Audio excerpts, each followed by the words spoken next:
রফনা বেগম, আতিক মিয়া। ওখানে 3 বাচ্চা লইয়া শহরে আমি পড়ছি। ঘর দরজা নাই। আতিক মিয়ার বড় ভাই আমি। আমার নাম এলাইস মিয়া। আমার ভাই গতকালকে মারা গেছে।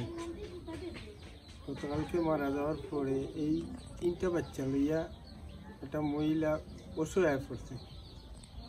ঘর নাই, ঘরে দিয়ে পানি পড়ে, এরপরে খাওয়া দাওয়ারও কোনো ব্যবস্থা নাই। আমারও এইরকম অবস্থা নাই যে আমি এটার ইয়ে করব। সরকারের কাছে এই আবেদন আমার যে আপনারা একটা ঘরের যদি ব্যবস্থা করিয়া দেন আর খাওয়া দাওয়ার কোনো একটা ব্যবস্থা করিয়া দেন তো অনেক ভালো হইব, আপনারা অনেক দোয়াও হইব।